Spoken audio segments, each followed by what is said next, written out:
me imagino que ustedes conocen el tema porque en algún momento de su vida de primaria o secundaria habrán trabajado con este contenido, que es la célula. ¿Eh? Pero para poder hablar de célula, primero tenemos que recordar que los seres vivos se agrupan en diferentes reinos. ¿Cuáles son esos reinos? 5.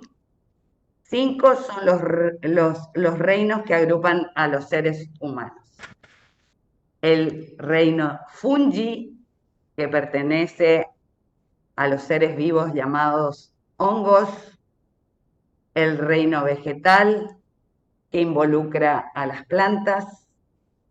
El reino animal, donde estamos nosotros, junto con los mamíferos y aves, anfibios, arácnidos, moluscos, crustáceos, etc. El reino denominado protoctista, que antes se lo conocía con el nombre de protistas, pero que hoy por hoy se dejó de utilizar ese término y se agrupa en ese reino lo que conocemos como algas y protozoos. Protozoos son organismos sumamente antiguos, por decir, los primeros organismos vivos de la naturaleza. Ellos entonces están en el reino protoctista. Y por último, en el quinto lugar, tenemos al reino monera, donde vamos a encontrar a las bacterias. Y acá les quiero contar que todo lo que pertenece al grupo, al reino de fungi, vegetal, animal y protoctista, se caracteriza por estar constituidos por células que se conocen como células eucariotas o eucariontes. Mientras que los organismos que pertenecen al grupo monera, que son las bacterias, se caracterizan por estar constituidos por células de tipo procariotas o procariontes. ¿Qué significa eucarionte y procarionte? Son células que se diferencian básicamente por su organización nuclear. Los procariontes o las células procariotas se caracterizan porque su contenido Profesora, nuclear, sí, no, se me cortó el audio y no entendí lo que dijo. a ver, decíamos que estos organismos que pertenecen a diferentes reinos tienen en su constitución dos diferentes tipos de células. La célula eucariota, que se caracteriza por formar a los hongos, vegetales, animales y protoctistas, y la célula procariota o procarionte, que es la que forma a lo que llamamos las estructuras o los seres vivos que pertenecen al reino monera, es decir, a las bacterias. ¿Y qué diferencia hay entre una célula eucariota y una célula procariota? Su organización nuclear. Ahora vamos a ver los componentes básicos de una célula y ahí se van a dar cuenta qué pasa en una célula procarionte y qué pasa en una célula eucariota. Pero para que sepan, estos reinos están constituidos por células eucariotas y Profe, las bacterias por células procariotas. La diferencia, eh, cómo está constituido o cómo se encuentra distribuido el contenido nuclear, que es el contenido genético de una célula. ¿Seguimos? ¿Estamos hasta acá? A su vez, sí, los profe. seres vivos se clasifican u organizan para su estudio de una manera jerárquica. Es decir, van de lo más microscópico, de lo más pequeño, a lo más visible a simple vista o macroscópico. Es así que tenemos átomos, moléculas, célula, que vendría a ser la unidad estructural y más pequeña del ser vivo humano o del organismo humano, tejidos que siguen en orden, que tiene que ver con, llamamos tejido el conjunto de células, célula, tejido conjunto de células, después continúan los órganos, que es el conjunto de tejidos, para terminar en sistemas, que los sistemas están constituidos por un montón de órganos. Y a su vez, los sistemas dan origen al organismo. ¿Se entiende? Sí, profesora. Sí, profe, se entiende bien. Perfecto. Vamos ahora entonces a lo que nos interesa hoy básicamente, que es la célula. ¿Qué es la célula? ¿A qué denominamos célula? Es la mínima expresión del protoplasma que posee vida independiente. ¿Qué es el protoplasma? Es la sustancia viva presente en los vegetales y animales. Por eso la célula es la mínima expresión de ese protoplasma. También podemos decir que la célula es la unidad estructural de vida más pequeña, que posee vida independiente, participa de las propiedades y funciones de los organismos vivientes, se origina de células preexistentes y a través de su material genético se reproduce para el mantenimiento y conservación de la especie. ¿Sí? Los protozoos, acuérdense que los protozoos vimos cuando agrupamos los seres vivos en reino, que tenía que ver con las algas, y los protozoos dentro de los protoctistas se caracterizan por estar formados por células eucariotas, pero son unicelulares. En cambio, los metazoos, que son seres vivos más actuales, que se debían todos los otros reinos menos moneras, son organismos de tipo multicelular. Para entender esto, piensen en nosotros como seres humanos. Nosotros, que somos pertenecientes al reino animal, somos, nuestro organismo está formado por mucha cantidad de células, por lo tanto somos organismos multicelulares. ¿Y qué tipo de células tenemos nosotros, los seres vivos o los seres humanos? Células de tipo eucariotas. Teniendo en cuenta eso, las células eucariotas tienen los siguientes componentes básicos en su constitución. Tienen un núcleo, una membrana nuclear definida, o también llamada nucleolema, un citoplasma y una membrana plasmática o plasmalema. Esos son los componentes básicos de una célula eucariota. ¿Qué diferencia tiene la célula procariota, que conforma a las bacterias? No tiene un posee núcleo membrana definido. nuclear. ¿Cómo? No, no tiene un núcleo definido.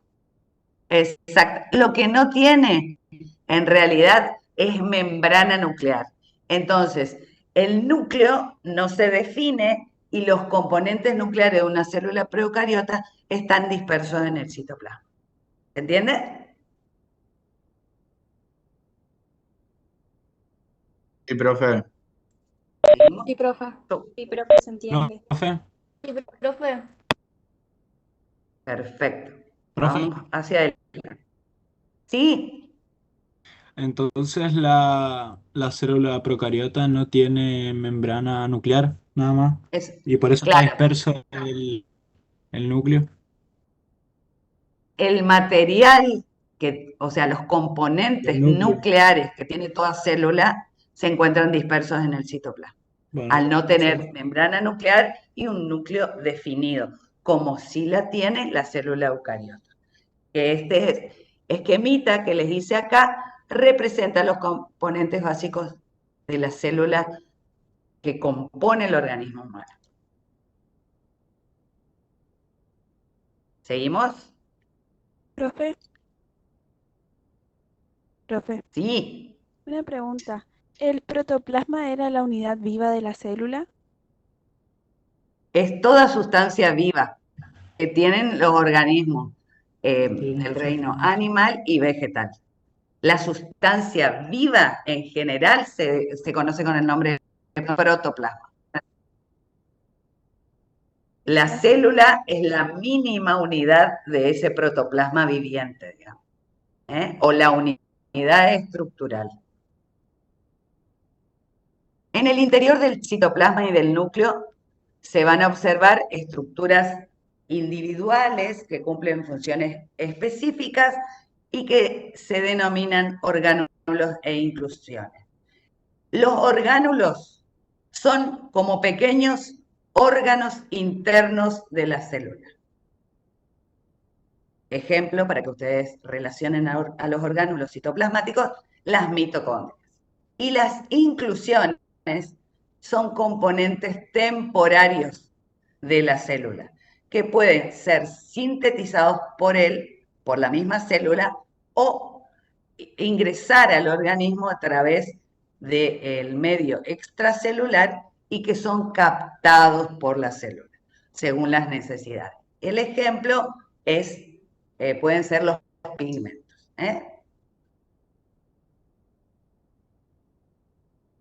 El citoplasma de la célula se conoce con el nombre de citosol.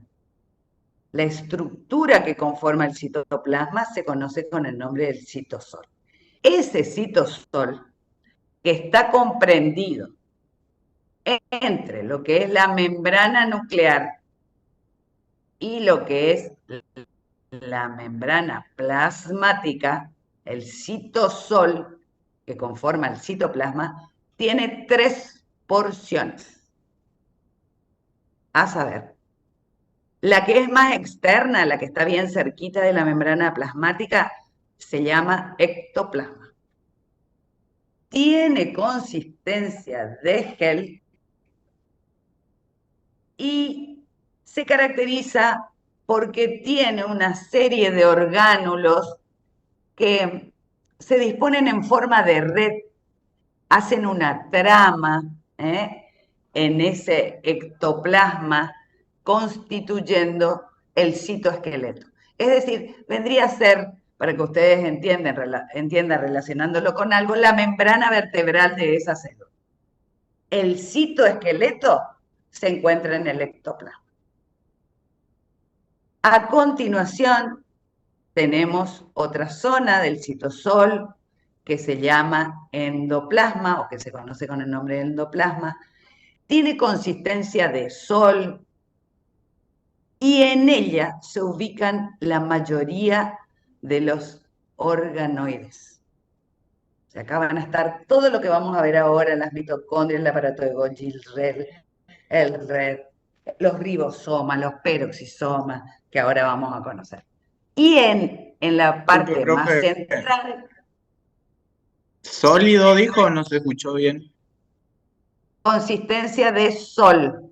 Sol, como el sol que nos ilumina. Ah, bueno, Profe, dale, ¿y, profe. y se ubica en la mayoría de qué había dicho? De los orgánulos citoplasmáticos. Y el último compartimento, la última porción que tiene el citoplasma es el centrosoma. Tiene consistencia de gel y se caracteriza por contener a lo que conocemos con el nombre de centriolos, que son organoides que intervienen, y eso lo vamos a ver la clase que viene, intervienen básicamente en la división celular, que está muy relacionado con el proceso o el trabajo que realiza el núcleo de la célula. ¿Estamos hasta acá? Entonces, Profe, sí. ¿podría repetir porque se cortó un poco el audio? No se me Profe, ¿Querés escuchó ¿podría que te bien. repetir lo de ectoplasma? Entonces, vamos cerrando las zonas del citoplasma. Tiene 3 zonas bien definidas.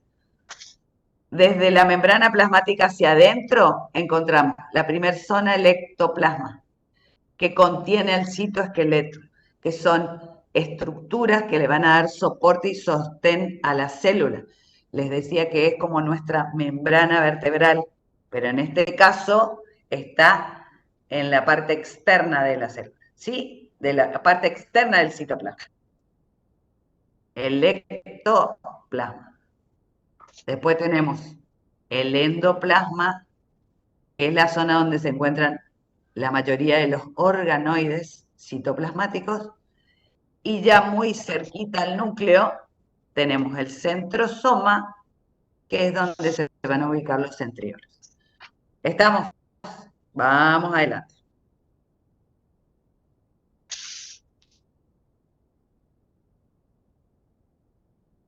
Y vamos a comenzar por describir básicamente a la membrana plasmática o plasmalema.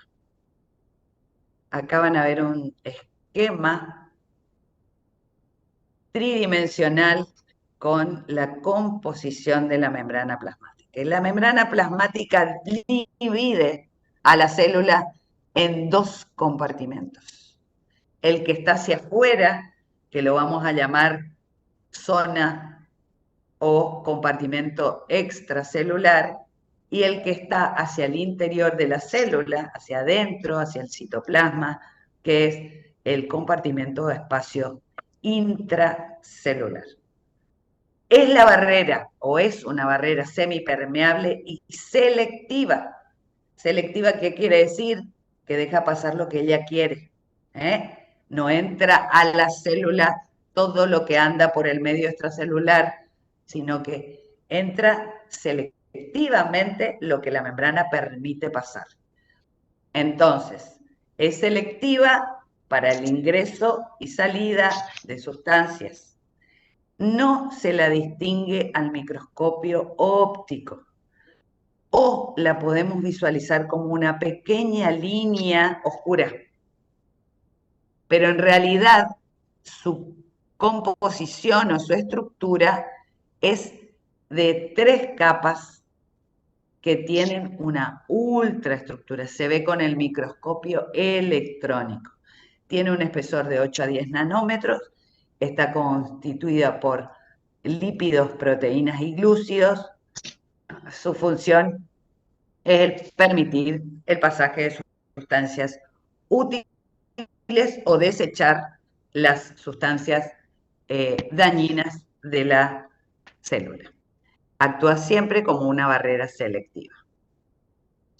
Acá van a ver el esquemita que les digo. Estamos hablando de una barrera constituida por 3 capas, 2 capas que son estas y que tienen que ver con la composición lipídica, o sea, tiene 2 capas de lípidos y una capa de proteína. Por eso decimos que es una membrana tricapa lipoproteica.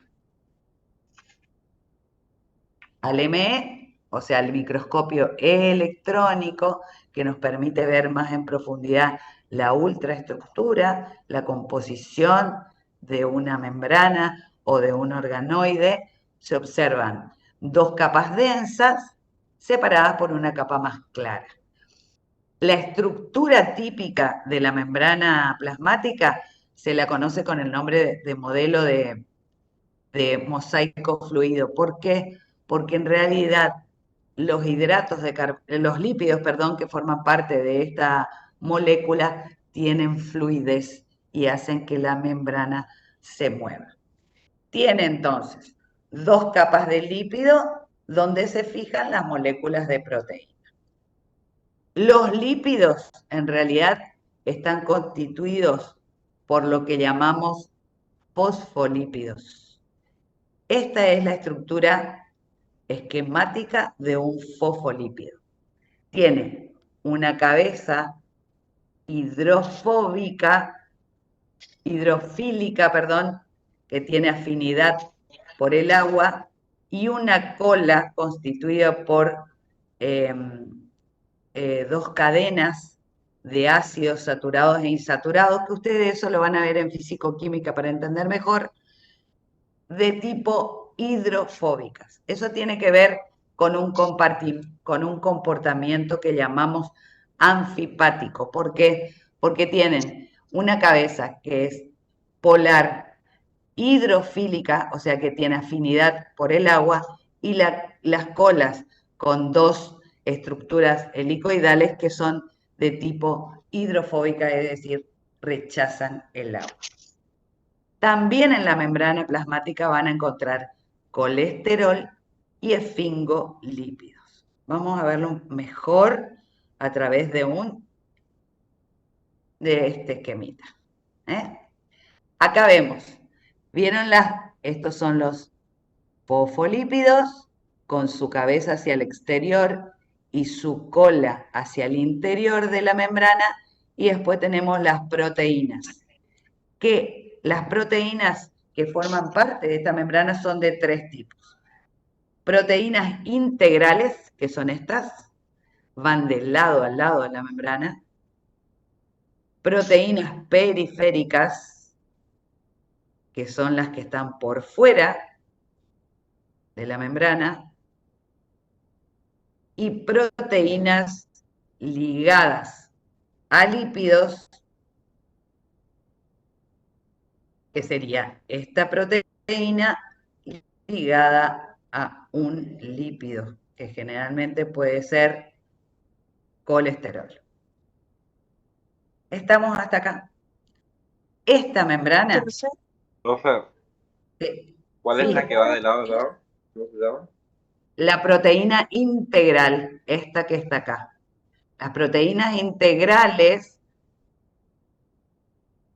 pasan de un lado al otro de la membrana, de la bicapa lipídica que tiene la membrana. ¿Vieron acá los fosfolípidos? ¿Cómo están?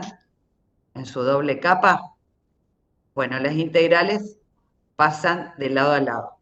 Las proteínas periféricas están por fuera y las proteínas ligadas al lípido serían estas. Estos serían los lípidos que se adhieren a la proteína. Como esta membrana tiene mucha fluidez, para darle un poco más de consistencia, un poquito más de rigidez, van a encontrar moléculas de colesterol que cumplen esa función.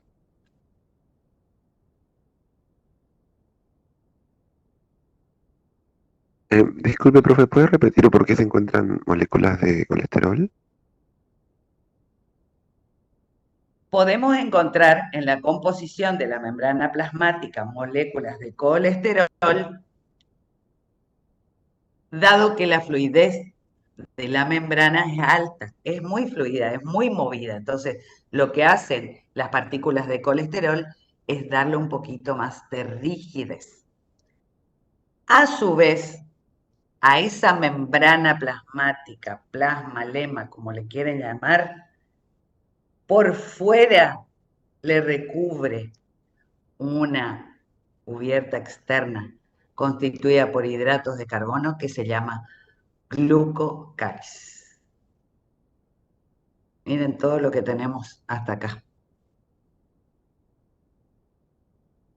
Glucocáliz.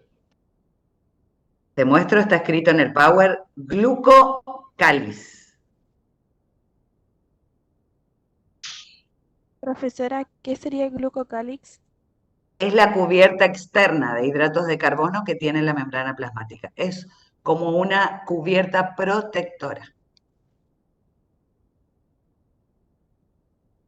¿Qué función función cumple la membrana plasmática?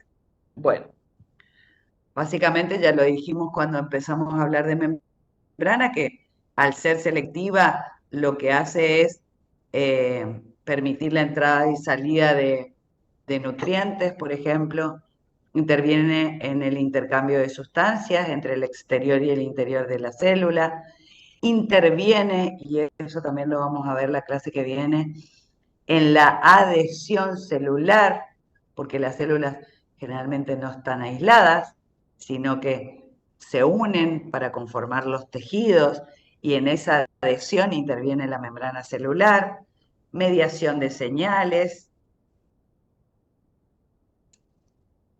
nutrición, relación, capacidad de recibir y reaccionar ante estímulos, o sea, está relacionada directamente con el sistema nervioso, y lo más importante, la reproducción que da origen a otras células.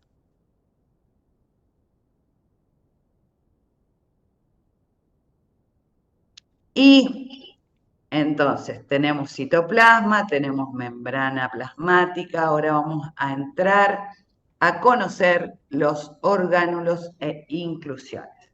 Llamábamos orgánulos a estructuras pequeñas, altamente organizadas, que cumplen funciones específicas, metabólicas, sintéticas, consumidoras, generadoras de energía o formando el citoesqueleto.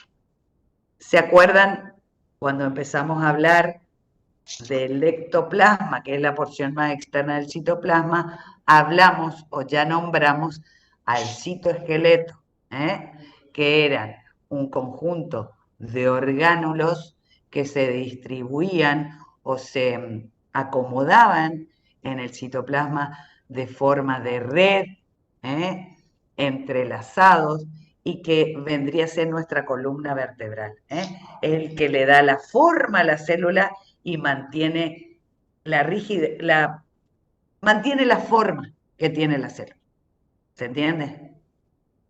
Inclusiones son estructuras que se forman a partir del producto metabólico de la célula, pero no tienen utilidad específica para ella, tienen capacidad tintorial y se las observa como gránulos de pigmentos o gotas de lípidos y glucosa. ¿Saben cuál es el pigmento más conocido que tenemos en la naturaleza y que forma parte de la célula al consumirlo? Los carotenos. Y otro pigmento que tiene el organismo, pero que no es exógeno, sino que es endógeno. ¿Qué quiere decir exógeno y endógeno? Exógeno el que lo incorporamos a través del exterior, como son los carotenos a través de la zanahoria, ¿sí? Que tiene un tinte de color naranja. Vieron que pasa que cuando llega el verano y para aumentar la pigmentación de nuestra piel ante el sol... ¿La melanina, profe? ¿Eh? ¿No es la melanina? No, la melanina es de la piel. El caroteno pigmenta la piel ante la presencia del sol. ¿Se entiende? ¿Se entendió? Y el otro pigmento... ¿Puede repetir, profe? Profe, ¿podría En cuanto a esto es para conocimiento general, pero está en el libro. Las inclusiones generalmente aparecen como forma de gránulos y representan pigmentos. Dentro de los pigmentos, los más conocidos, los carotenos y la hemoglobina. Los carotenos son exógenos, son pigmentos exógenos, es decir, que vienen del exterior. ¿Y dónde hay carotenos? En la zanahoria y en el tomate. En cambio, el pigmento endógeno más conocido es la hemoglobina, que es la que le da color a nuestra sangre. A eso llamamos inclusiones, o esas son los gránulos que representan las inclusiones dentro del citoplasma de la célula. ¿Entendió? ¿Qué era la hemoglobina? Hemoglobina es el pigmento de la sangre.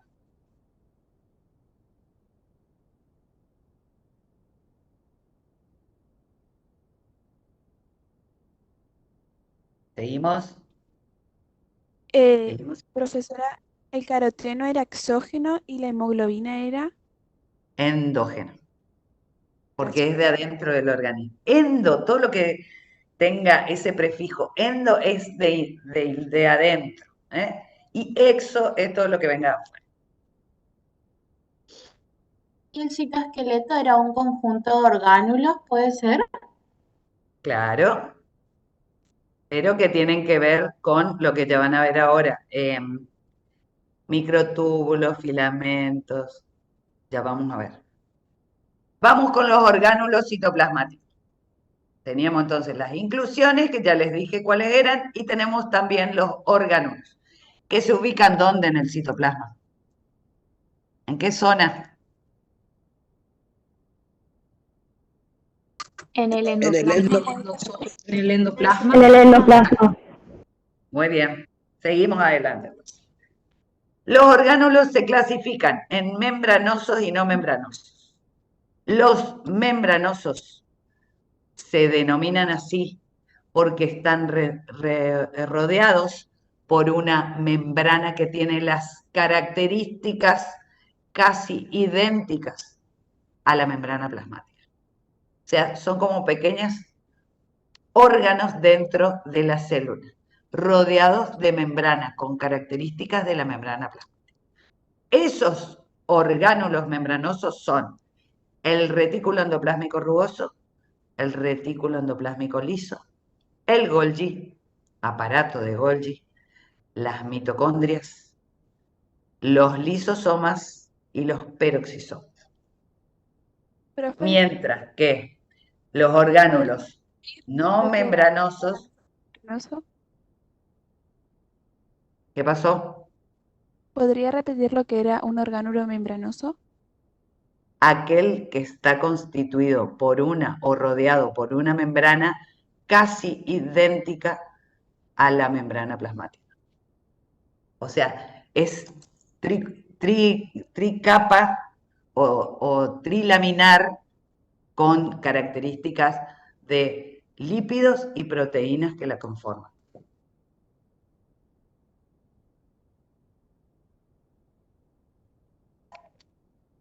Y así como tenemos... Perdón, ¿por una membrana? ¿Qué? ¿Los membranosos están constituidos por una membrana? ¿Cómo dijo? Claro, que los membranosos se llaman así porque se caracterizan por estar rodeados por una membrana que tiene idénticas características a la membrana plasmática. Y los no membranosos no tienen esa característica de membrana y son los ribosomas, microtúbulos, filamentos, microfilamentos y centríolos. Estos tres constituyen el citoesqueleto. Pero ahora vamos a ver, vamos para adelante.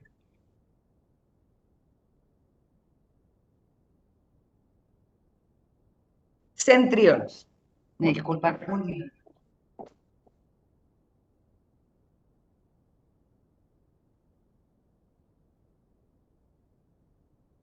Centriolos. ¿A dónde dijimos que estaban los centriolos? ¿En qué zona del citoplasma? En el Bien cerca del centrosoma. núcleo. Centrosoma, exacto. Entonces se localizan en el centrosoma, próximo a la membrana nuclear. Son bastones conformados por tripletes de microtúbulos. Los microtúbulos son otras estructuras que van a formar parte del citoesqueleto. 9 tripletes de microtúbulos componen el anillo completo de un centríolo. La célula cuando está en reposo solo tiene 2, pero cuando la célula entra en división, se duplican esos centriolos, migran hacia los poros y básicamente su función es la de conformar el uso mitótico. No se preocupen por esto, lo vamos a ver cuando veamos núcleo. Pero para que ya vaya registrando los términos y relacionando estos organoides con sus funciones. Microtúbulos y microfilamentos son estructuras que conforman el citoesqueleto. Tenemos microtúbulos, microfilamentos y filamentos intermedios, que son estructuras filamentosas que, como desde que empecé la clase les dije, forman una red que contribuye a la integridad celular y a mantener la forma que presenta esa célula.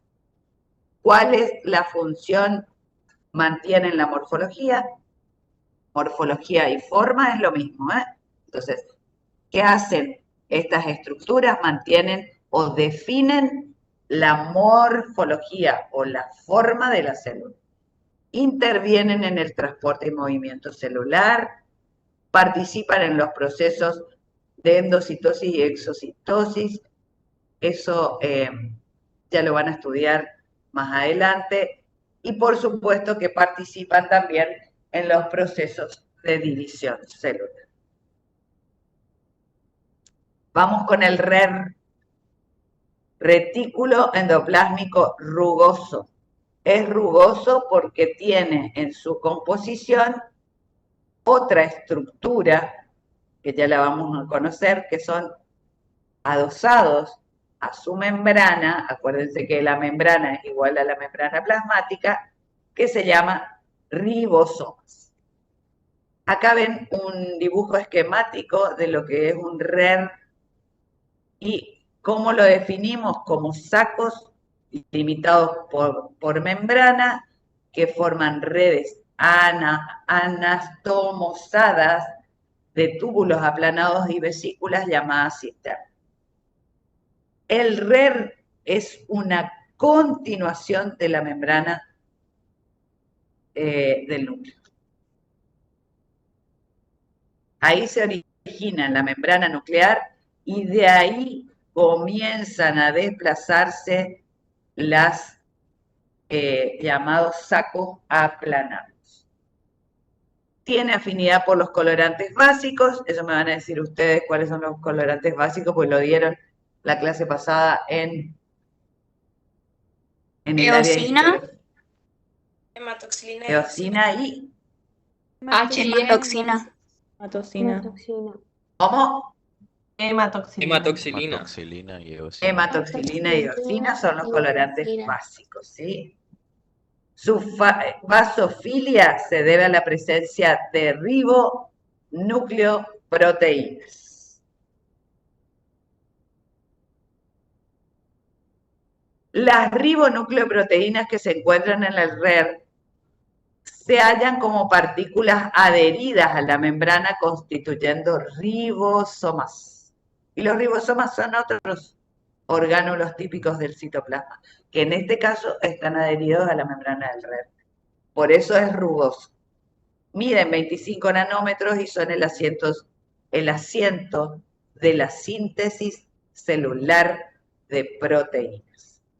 Esos ribosomas, que ahora vamos a ver cómo están constituidos, un esquema para que tengan idea de qué hablamos cuando hablamos de ribosomas, pueden estar adheridos al RER o libres, dispersos en el citosol, o formando polirribosomas. Es decir, se juntan muchos ribosomas para constituir esta entidad conocida con el nombre de polirribosoma. Y esa unión la hacen a través de cadenas de RNA mensajero. Esto es un ribosoma, chicos. Tiene una subunidad menor, una subunidad mayor, la cadena de RNA mensajero que une a los ribosomas entre sí, formando los polirribosomas. Profe, Sí, ¿podría repetir la función del ribosoma? la No te escuché. ¿Podría repetir la función del ribosoma?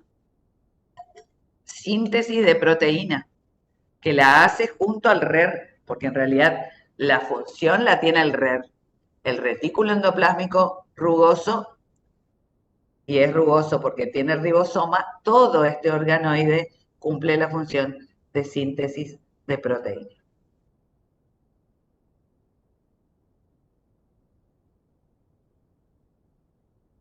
Bueno, acá podemos ver un retículo endoplásmico a la microscopía electrónica.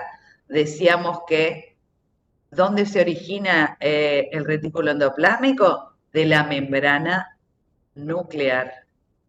O sea, a partir de allí comienzan a ubicarse los sacos aplanados a donde tienen adosado a los ribosomas. Función, síntesis de ¿Pero puede proteínas. repetir? Porque se escuchó entrecortado. Les decía que en este esquema que vemos acá, no es un esquema, en realidad es una microfotografía al microscopio óptico, donde se puede ver, recordando que el RER se origina a partir de la membrana nuclear, cómo se disponen los sacos aplanados de este organoide, a los cuales se encuentran adosados los ribosomas. ¿Cuál es la función de este organoide? Síntesis de proteínas. Esto que ven acá es la observación al microscopio óptico, por eso lo ven coloreado, con hematoxilina eosina, de un preparado histológico, donde se ve un núcleo y un citoplasma. Esta es una célula, esta es otra célula, otra célula, otra célula. Pero concéntrense acá, la parte más oscura, donde hay una basofilia intensa, es el núcleo, ¿sí?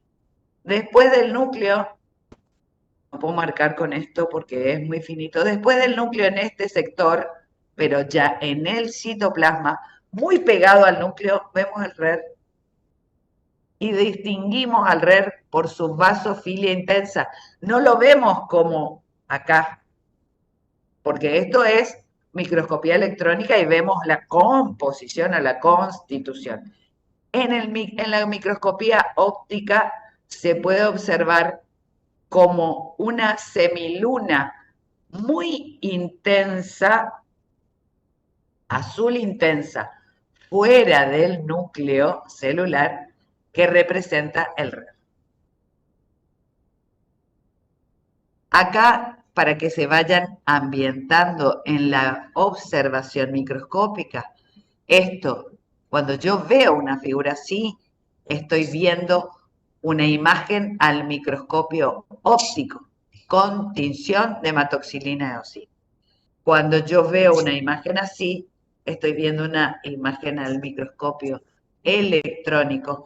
Se ve en blanco y negro porque el microscopio electrónico no necesita coloración para su observación.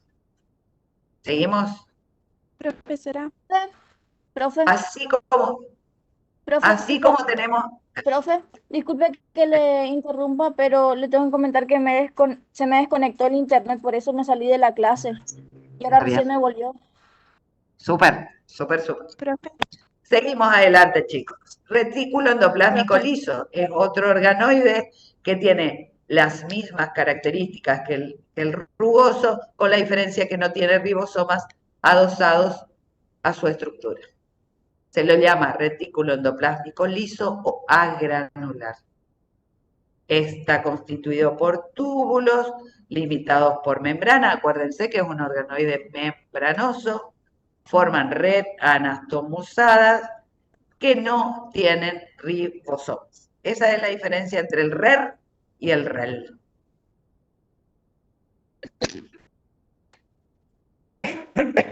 Se lo ve clarito en los preparados porque se tiñe con eosina. Entonces tiene una coloración acidófila.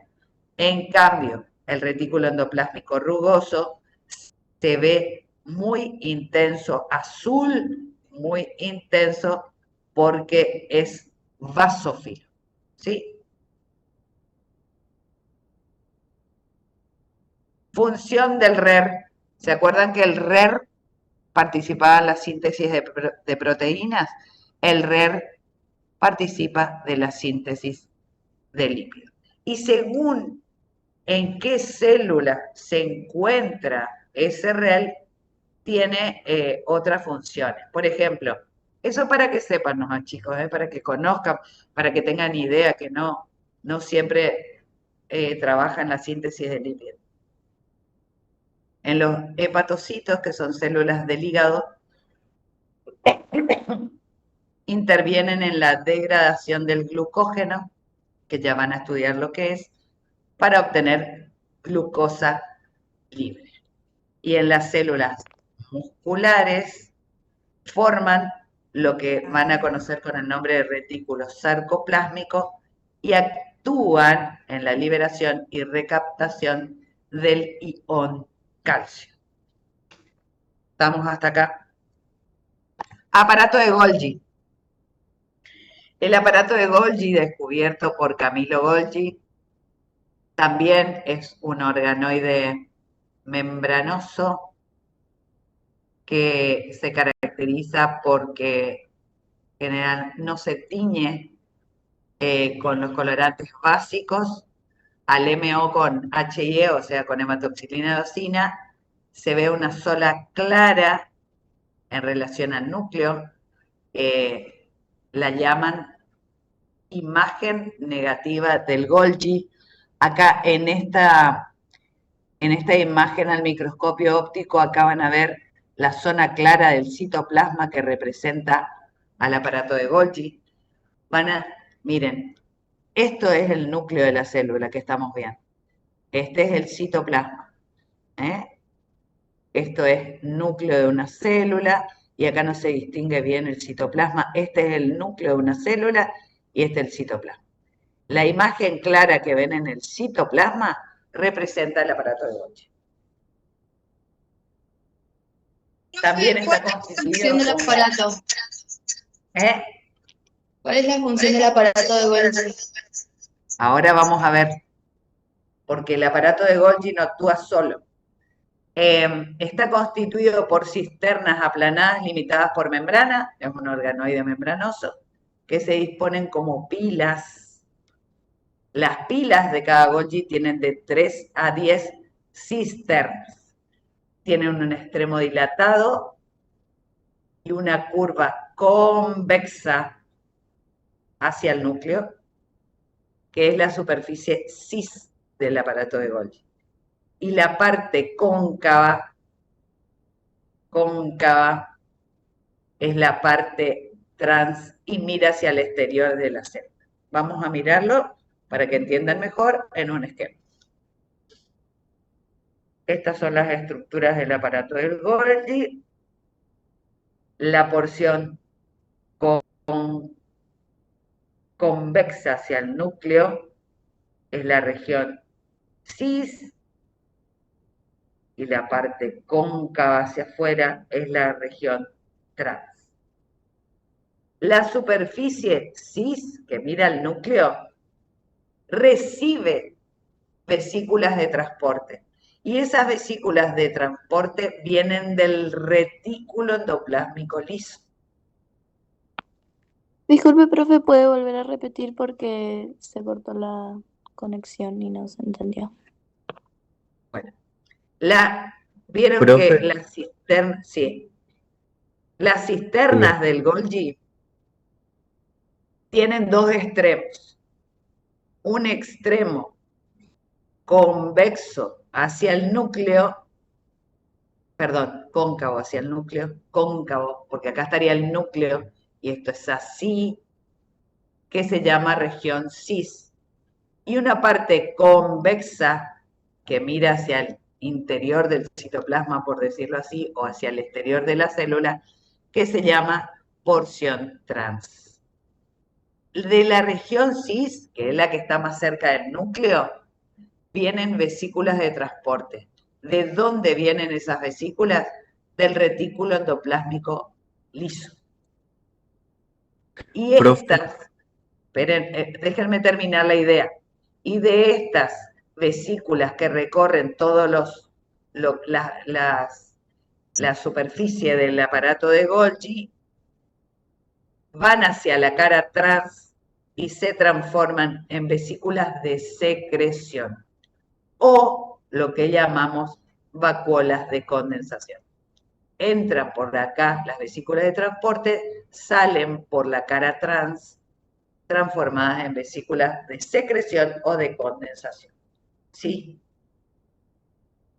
Disculpe, yo leí en el libro que decía que la red cis, o digamos la región cis, como usted dijo, recibe vesículas, pero del retículo endoplásmico rugoso, y además de eso se clasifican en cisterna cis, cisterna medial y cisterna trans. Así es. Vienen del REL y del RER. ¿Qué viene del RER? Las vesículas que contienen proteínas. ¿Qué vienen del REL? Las vesículas que contienen lípidos. ¿Sí? Ah, ok. Porque también leí que la función del Golgi es glicosidar y añadir sustancias o mini oligosacáridos. Así es. Muy bien.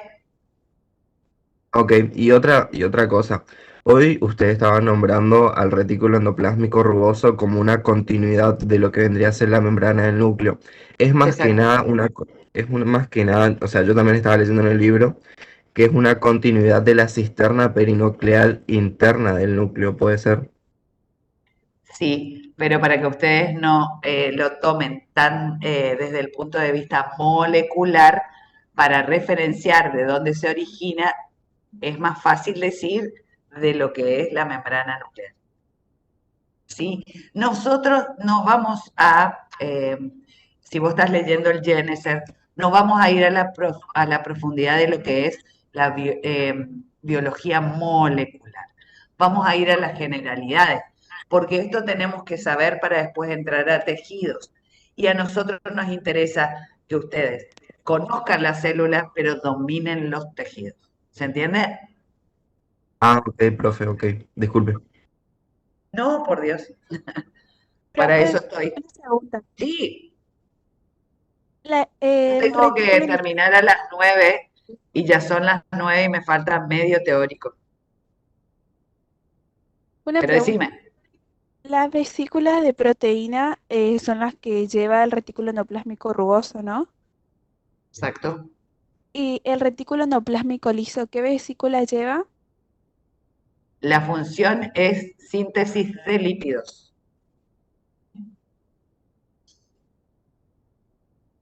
Ustedes cuando vean en físico-química los componentes orgánicos de la célula, los van a estudiar en profundidad, lo que es una proteína, lo que es un lípido, lo que es un hidrato de carbono. Eso van a saber bien cuando estudien en esa área. Y van a poder relacionar con esto que estamos viendo. Van a saber de dónde salen esas estructuras. ¿Seguimos? Usted había mencionado uno que era vesículas de proteína, que era el retículo endoplásmico rugoso, y el otro no llegué a notar, que era el retículo endoplásmico liso. Síntesis de lípidos. La función, me estás preguntando del REL. No, ¿qué tipo de vesícula lleva el REL? El RER REL. son vesículas de transporte también. O sea, vamos al RER. A ver si tenemos el dibujo.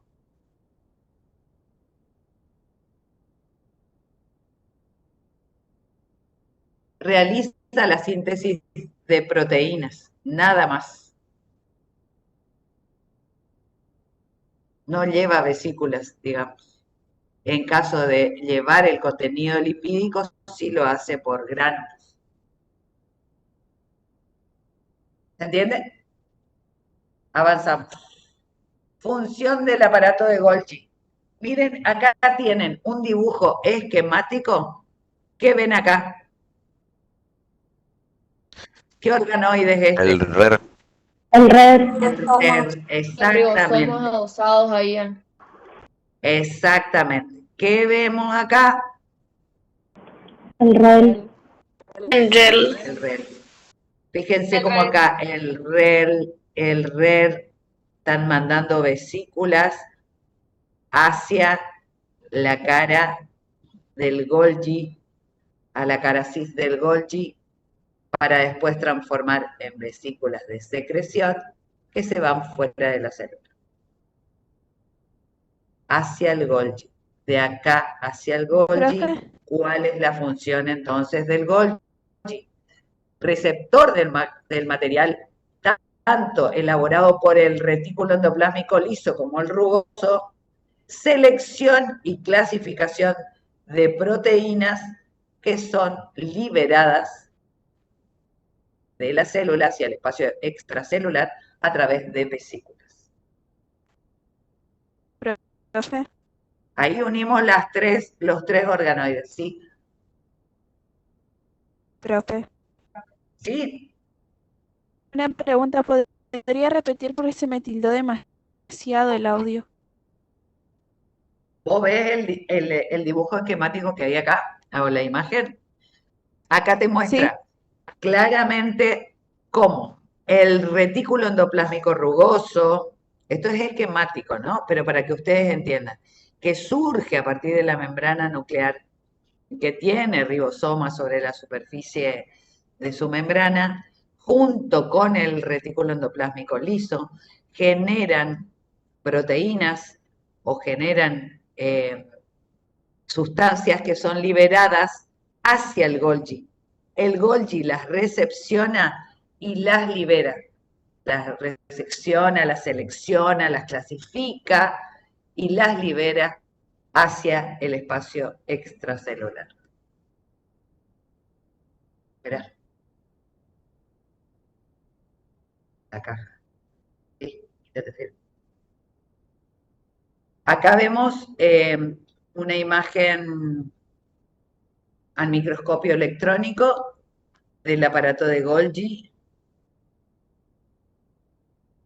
Fíjense cómo se disponen los diferentes sáculos en una imagen de ultra estructura. Lisosomas. Decíamos también que teníamos otros organoides membranosos, como los lisosomas, que son orgánulos limitados por membrana de forma variada, que poseen en su interior hidrolasas ácidas. ¿Qué son las hidrolasas? Enzimas hidrolíticas a pH ácido. Se forman estas hidrolasas se forman a partir de la red trans del Golgi, los lisosomas. Se observan al microscopio óptico como vesículas de forma redondeada, que tienen membrana, y en su interior las hidrolasas. ¿Para qué sirven estas enzimas? Para degradación de macromoléculas biológicas. Peroxisomas son orgánulos pequeños de solo 0,5 micrones, también limitados por membrana, porque son organoides membranosos, que contienen enzimas, pero que intervienen en la formación del peróxido de hidrógeno. La composición enzimática ya no son hidrolasas ácidas, sino son catalasas. Y miren cómo es la estructura más o menos. Tiene una parte central constituida por las catalasas y la bicapa lipídica que constituye la membrana. Esto no es nuevo para ustedes porque ya dijimos que todos los orgánulos membranosos tienen o están rodeados por una membrana con características similares a la de la membrana plasmática. ¿Cuál es la función de los peroxisomas que tienen catalasas? Desintoxicar sustancias tóxicas como el etanol, metanol, fenoles y formaldehídos. formaldehídos. También intervienen los peroxisomas en la degradación de lípidos. Proteasomas. Este es un organoide bastante que apareció en la literatura no hace mucho tiempo. Es un complejo de subunidades que tiene función de degradadora de proteínas.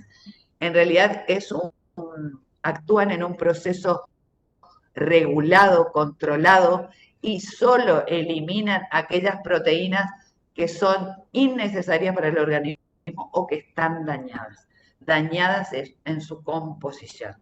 Estas proteasomas tienen forma cilíndrica de 15 nanómetros aproximadamente. No interesa la composición, quiero que sepan que existe como que forma parte de los orgánulos que encontramos en el citoplasma. Mitocondrias. Me imagino que conocen a las mitocondrias porque de chiquitito nos enseñan que la mitocondria es el organoide que nos da la energía. Son orgánulos limitados por doble membrana, tienen una forma de filamento o bastón, fíjense acá en la ultraestructura, al microscopio electrónico, es un bastón o un filamento ovalado de 1 a 10 nanómetros, que es apenas visible a la microscopía óptica. Para poder observarlo a través del MO, es necesaria una tinción especial que se denomina verde de Hahn. Esta es la estructura interna de una mitocondria. ¿Cuál es su ultraestructura? La membrana externa es lisa, posee permeabilidad inespecífica, o sea, hay iones, metabolitos y otros polipéptidos debido a la presencia de proteínas porinas que forman canales. Y la membrana interna forma pliegues denominados crestas mitocondriales. Entre ambas membranas, y ahora volvemos al esquema, hay un espacio intermembrana de 20 a 30 nanómetros que tiene un contenido similar al contenido citoplasmático, es decir, del citosol. Profesora. Fíjense, la membrana interna entonces tiene crestas hacia el interior de la mitocondria. Posee partículas, sí. ¿Me escucha? Se me acaba de cortar el audio y recién tuve que salir y volver a entrar a la llamada. Yo me quedé en aparato de Golgi. ¿Será que puede repetir o dar un pequeño vistazo? Avancé un montón, me vas a tener que esperar, o de última lo dejamos al Power para que lo pasen en el taller, pero, o sea, es bastante lo que tengo que volver y no me da el tiempo para volver atrás. Cualquier cosa, no te vas a quedar sin que alguien te explique esa parte, pero déjame avanzar porque tenemos que trabajar en el taller. Entonces, la membrana interna posee partículas sobre su superficie interna, llamadas partículas elementales o F1, unidas a la membrana a través de un tallo constituido por un complejo proteico. El complejo F1, ahora vamos a ver en otra, o F0 es el asiento del ATP. ¿Qué es el ATP? La molécula de energía que se denomina adenosin trifosfato. Esa membrana interna es impermeable. Profe, perdón, ¿el ATP qué era? Perdón, adenosin trifosfato. Y en La síntesis, matriz mitocondrial posee gránulos que aumentan en número y tamaño según la acumulación del ion calcio. Los gránulos no poseen calcio en su interior. ¿Qué más tenemos en la matriz mitocondrial? Fíjense, ADN mitocondrial y ribonucleoproteínas. la mitocondria de por sí tiene una vida corta. Funciones de la mitocondria, como tiene moléculas de ATP, de adenosín trifosfato, se caracteriza por la producción de energía y degradación de glucosa y ácidos grasos.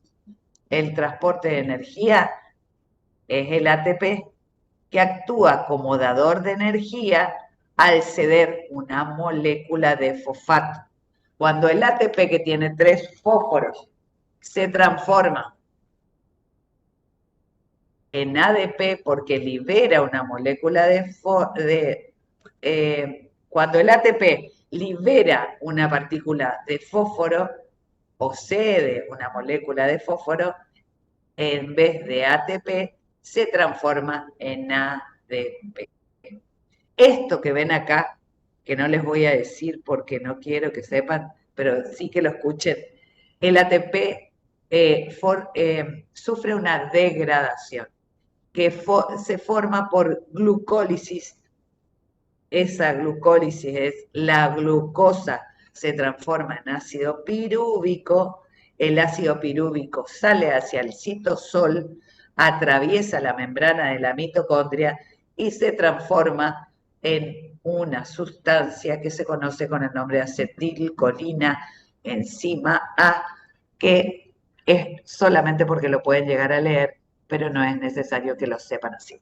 Como les decía anteriormente, no nos interesa conocer la biología molecular de estas estructuras, sino las características básicas para poder entender luego epitelio. Esos ácidos grasos también son degradados a acetilenzima A por un proceso llamado beta-oxidación. ¿A qué llamamos respiración celular? Al proceso por el cual se degradan sustancias orgánicas por oxidación para convertirlas en inorgánicas, como vendría a ser el adenosín trifosfato. Eso es respiración celular. ¿Sí? ¿El ADP qué significaba? Adenosín difosfato.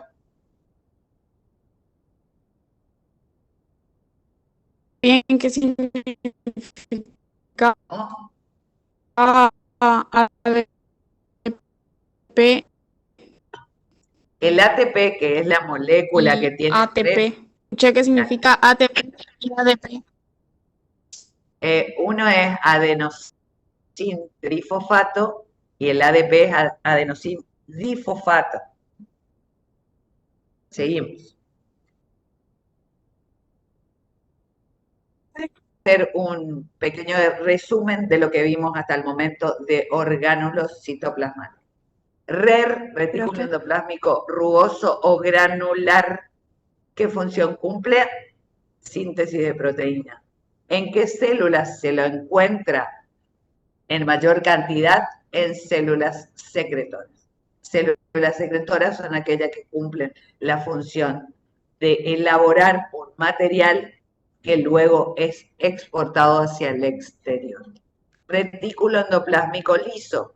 ¿Qué función cumple? Síntesis de lípidos, degradación de glucógeno, liberación y recaptación de calcio. ¿En qué células encontramos REL? En todas, en el hepatocito cumpliendo una función especial y en las células musculares también.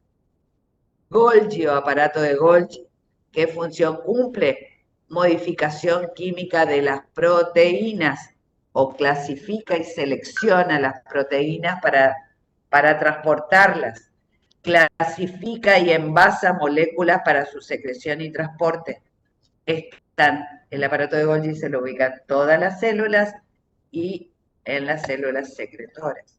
Lisosomas, función, degradan macromoléculas porque tienen enzimas en su interior. ¿Qué células tienen lisosomas? Los que actúan como macrófagos.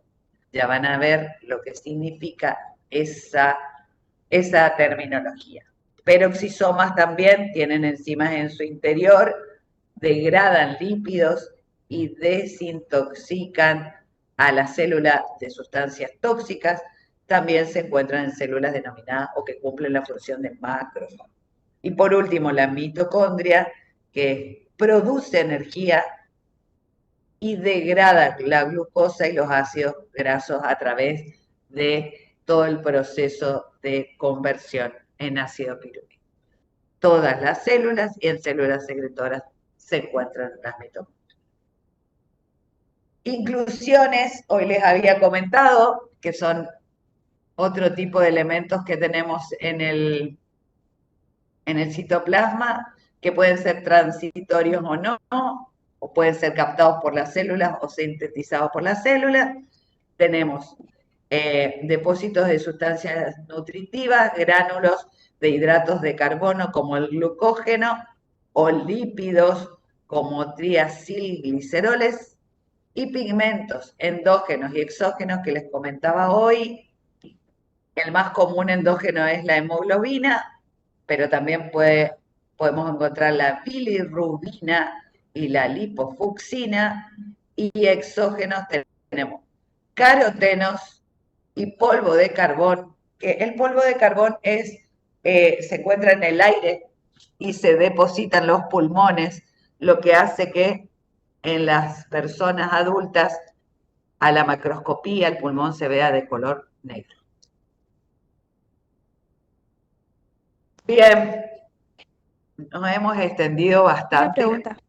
Espero que no los haya aburrido. Vamos a tener que hacer un recreíto por lo menos hasta las 9:30. Chicas, no sé qué les parece a las docentes de intro para poder... Espérame un minuto. Para poder...